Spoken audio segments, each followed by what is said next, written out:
Hey guys, welcome back to Legally Black. Thanks for tuning in again.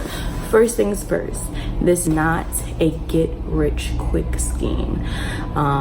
That's number one. Number two, I'm not rich. 6-figure salaries in DC come a dime a dozen. So family members, friends don't call me trying to get me to pay some of y'all bills, because I'm still gonna tell you I don't got it. I know my parents are gonna be like, why are you telling people your business and da da da da, but knowledge is wealth, and I want to just share what I've learned through the Dod Skillbridge program and all the opportunities it afforded me and how I went about doing it. Something to keep note of is I joined the military as a cryptologist technician, and I'm sure a lot of people don't know what that is. It's basically a signals intelligence analyst. So someone who, you know, when you call someone or you text someone, it goes across as a visible signal. Signals analysts, they grab that signal and analyze the information that's on that signal. And I was blessed enough to be able to work at one of the, top federal agencies at 22 years old. I was extremely nervous about it. I didn't want that to be my job in the Navy. The only reason why I picked that is because a legal man, which is basically a paralegal in the Navy, you have to be in the Navy for at least 2 years before you can cross-rate into legal men. So the goal at first was to get like an administrative job in the Navy, a job that would be easier for me to cross-rate into legal men. The universe had other plans, like it always does. So went there, and none of the administrative jobs were available. The only thing that was available was a cryptologist technician, pretty much.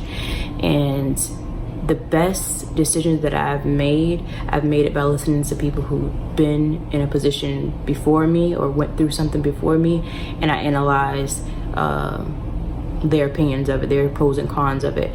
And when I was sitting in the waiting room in MEPS deciding, like, do I want to do this? Do I want to pick a cryptologist? I don't know what that is. My father, he was in the Navy. He would always say, choose your rate, choose your fate. And it is so true. If you're deciding to go into the military, do not go into MEPS blind, allowing them to pressure you into a job. Make sure you really be conscientious of the job that you pick, because not only even if you decide to stay in, you can't be in the military forever. You're going to have to get out, and you're going to, even with a retirement check, you're going to have to get another job. And you want that military experience that you had to translate in the civilian world. Anyway, so I was like, do I want to? And so in the waiting room in MEPS, it was a bunch of officers and chiefs, and I heard them, over like talking, and they asked me, they said, what are you waiting for? What break are you waiting for? And I said, a cryptologist technician. And they were like, oh, I wish I would have done that. They got a clearance, they're so cool, they get to do whatever. And I was like, maybe it's not so bad. And so I chose it, and I try to find things on the internet about cryptologist technicians. Nothing, because everything is classified. So the only thing I really knew is that they did decode encryptions, and I'm just like, I don't know, that sounds kind of cool, but I don't know if I'm capable of doing that. I'm not a techie person.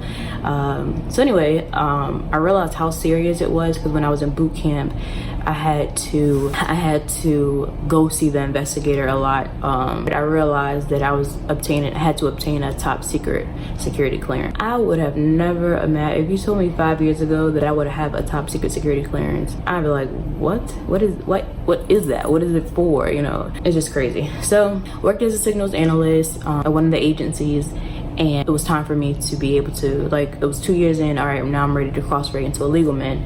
But they weren't allowing any of the cryptologists to cross-rate because we were low manned, meaning they didn't have enough personnel for that job. So I'm like, all right, it's time for me to go. So that's when I decided to start getting out.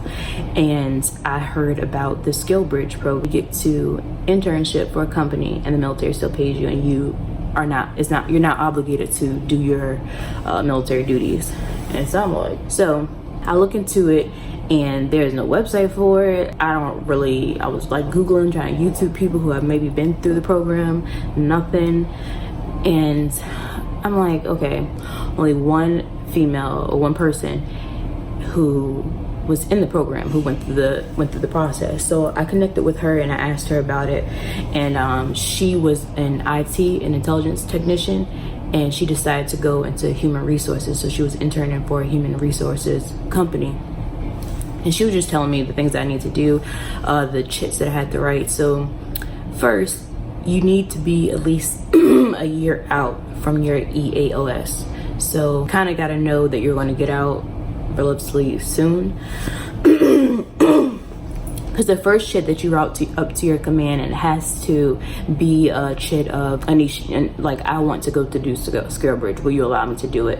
And there's certain things that you have to accomplish before they allow you to be in it. So like, you have to have your information warfare pin. Like I said, I don't know about any other bases or any other commands. I think it's all the same. I think it's just whatever warfare pin that you are obligated to get at your command, it has to be done.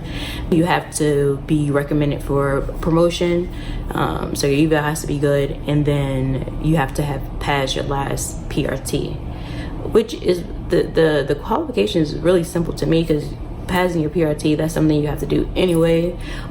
Information warfare pin, that's what you have to do anyway. And if you're not it's really hard not to get recommended for, you know, a promotion. So if that's the case and you're not recommended for a promotion, then yeah, just try again. Maybe extend your contract for another year and then try again.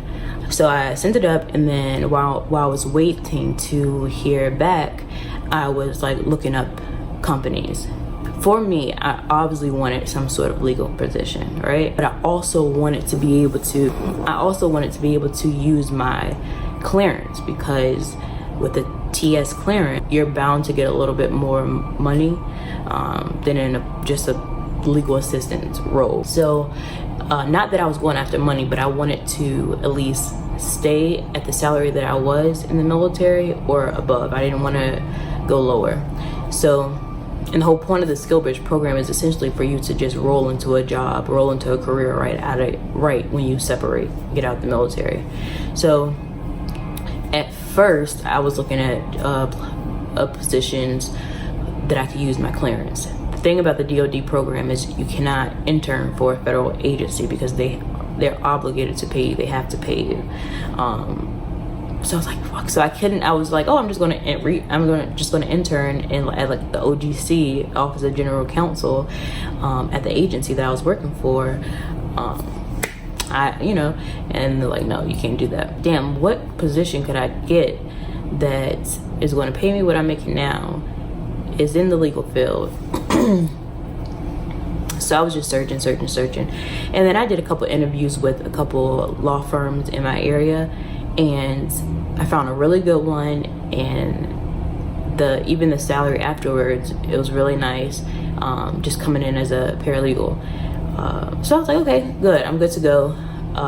Right after the command, they sent me back the chit, approved it, and then so the second chit that you have to route is the company that you're going to internship for, and it has to be, I think it's at 3 months before the time that you are scheduled to start the internship.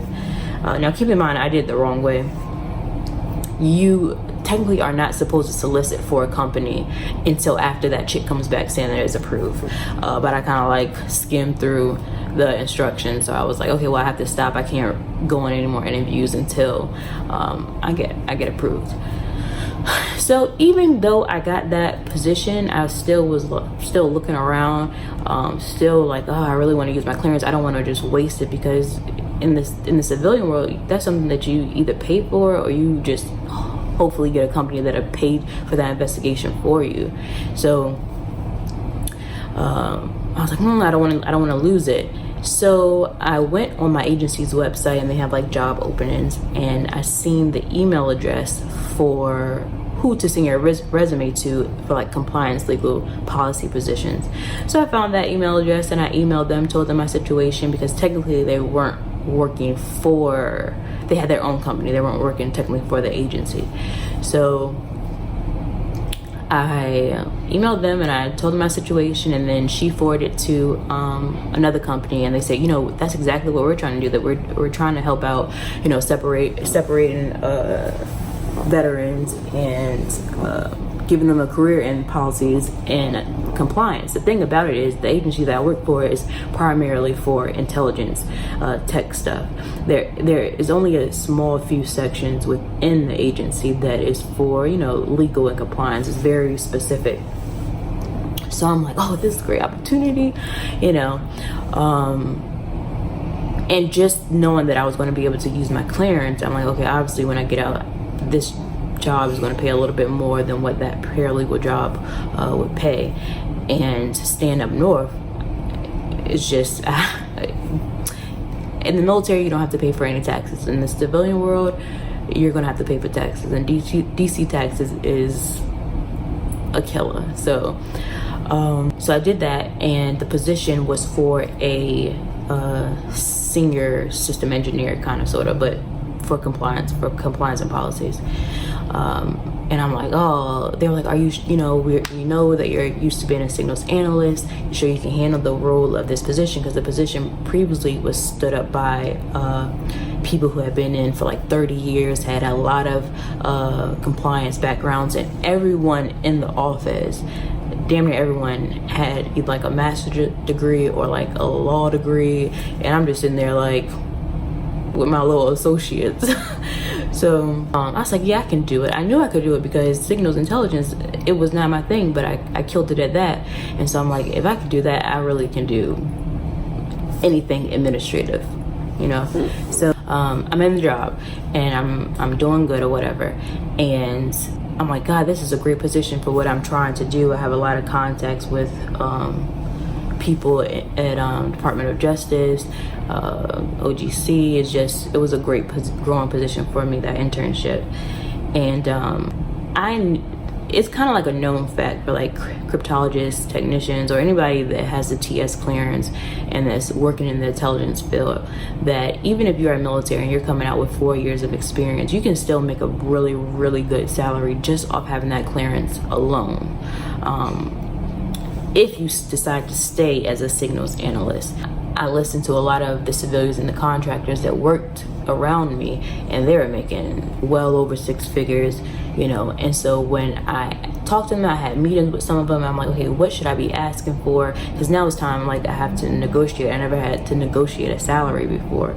So they're like, no, you need to be asking for at least 120. I'm like, 120? I only been in the military for 4 years. I don't have a degree yet. And they're like, still, if you're going to stay in signals intelligence, they need analysts, so you should be asking for this. And I'm like, it was just like so impossible for me. I was like, that's not going to happen.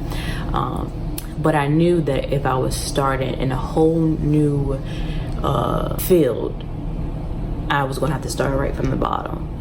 And because I know law is where I want to be, I know that's what I want, and that's where my happiness lies.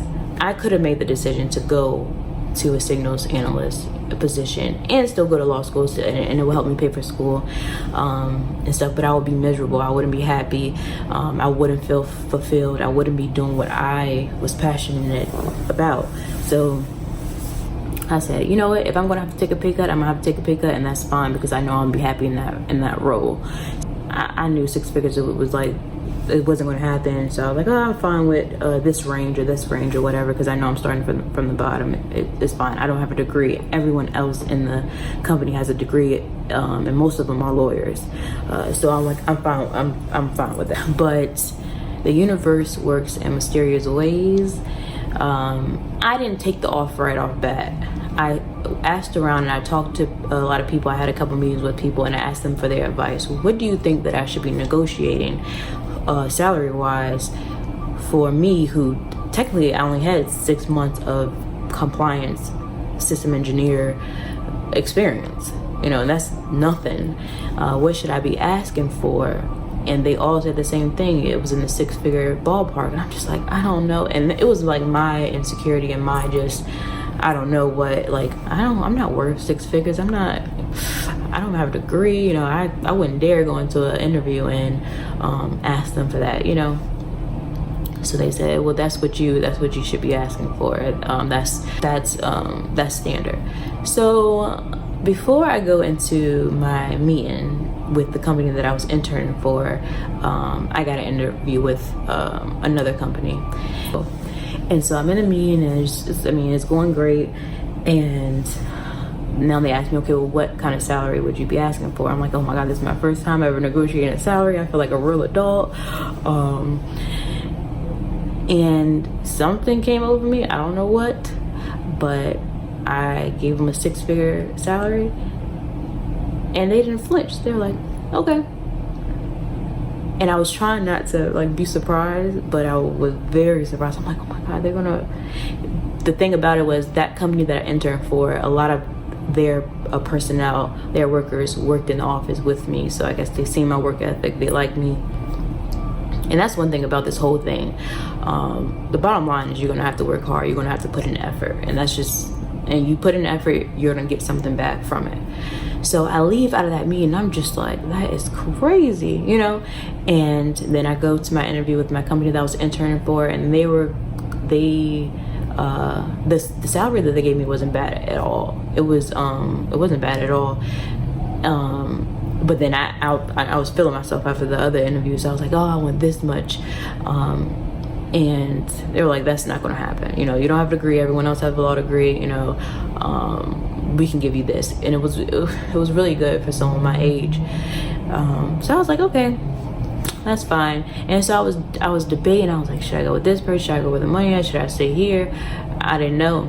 Then I get a call from the CEO, and he's like, I want to have a meeting with you. I just want to talk to you about a couple of things. And we had a meeting, and he was like, you know, we really appreciate your work, and we want you to stay here. And I wanted to stay there too. I loved all the people. I loved the work. I loved the company. And money wasn't really too much of a factor for me. I just wanted to be happy. And to my surprise, he said, we'll match that 6-figure salary that the other company offered. And I was like, wow. And after that day, I left out the meeting, and I'm not even gonna lie to y'all. I sat in my car and I cried, not because of the amount of the money, but just everything that I went through to get to that point, and being belittled a lot of my childhood life and growing up like that, and being a black young female in a room full of older white men, and they love my work ethic so much, not my credentials, not my degrees, not the certificates I got or anything like that, but my work ethic. And I was just so proud of myself. I was just so proud of myself, because I could have just went with like a low range salary and said that's what I'm worth, and they would have been completely fine with it. Okay, we could do that. But I went another route, and I decided to put my worth out there. Not that I'm worth just 6 figures, but I stopped doubting myself, and that happened. So with only 6 months of experience in that internship, I am now on board with that company, the company that I told you that helped me get my LSAT materials, helped me even register, pay for the LSAT, with that sort of salary. And I'm very thankful, I'm very blessed. And just advice, not that I'm perfect, I'm still learning every single day, but my advice is to, first of all, don't be scared of hard work. Like, if you decide to always take the easy route out, that's the type of results that you're going to get. Just like if you decide to, you know, pinch pennies on something, to be cheap on something, you're going to get what you pay for. If you decide to, you know, invest a lot, then hopefully you get back what you invested times 2. So you have to be able to sacrifice. That's just really what it is. You're going to have to sacrifice some things and be strategic about how you move. I'll give you an example. So Junior year, I transferred to a new school in high school, and picking out my classes. They said I can go be a cosmetologist. Like, that was one of the classes. I'm like, I can get a grade for just doing hair and makeup, and like, yeah. And if you pass the class with a certain grade, they'll pay for you to take your board exam to get your license. I'm like, this is amazing. You know, they say you just have to be in for 2 years. So I'm like, this is perfect. Junior, senior year, bam, I'm done now. I get my license. Senior year comes and the school is under construction, so our salon had to move into a trailer. The board sent us basically a memo saying that the hours that you was trained in the trailer can't count. So if you want to go take the board, you have to have a certified hours at a certified place before you can take the exam. And for seniors, it was like, fuck, I didn't went through 2 years of doing all this and I can't even take the board exam. And my teacher was like, she said, there is one way. You can stay back in the summertime and finish those hours. So many of the seniors was like, I'm not doing that. It's my senior year. It's the summer. I'm about to go to college. I'm not about to spend my summer back in here doing the same stuff. I'm not going to do it because essentially we had to relearn the stuff that we had already learned. And I sat and I thought and I pondered on it because I was like, God, it's my summertime. You know, I want to go back home to Virginia Beach. I want to, you know, see my friends. But I was like, no, I ain't come all this way for nothing. So that's what I did, and I was able to get my license. I never took the easy route out of stuff, and I think it helped me out a lot. But also another thing is success isn't, to me, success isn't the amount of numbers or the amount of commas in your bank account.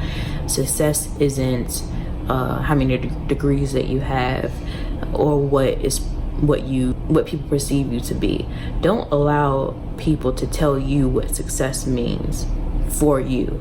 Don't allow someone to tell you you need to have this many, you should have had this many degrees by this age, or you should have been had a house, or you should have been had children at this age, or you should have had this car, you should have that car, or you should be this weight, or you should be weighing this much, or you're too skinny, or you're too big, or you're too fat.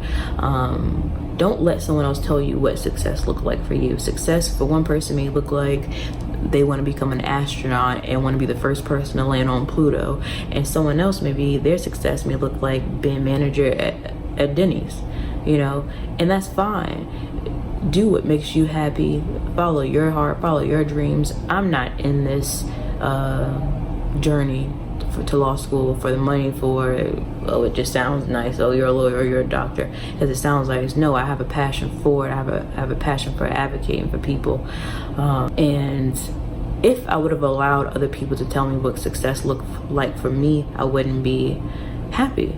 I know a lot of people say, oh, why don't you just be a nurse? Just, you know, go to school to be a nurse. No, I don't want to be a nurse. Or why don't you just stay doing hair? Why don't you get your own salon? I love doing hair. I have a passion for doing hair, but I have other goals that I want to reach, you know, and why not try to reach them all, you know? But for me, success looks like happiness. Success for me looks like comfortability. Success for me looks like such a high level of internal peace that when the inevitable bullshit of the world, the problems and shit that comes with living is going to happen, I can deal with it with a calm spirit. That's what success looks like for me. So yeah, thank you all for watching. Please like, subscribe, and comment. I really like to hear you all views on the topics that I discussed, and some advice maybe that you have. So until next time, see you later.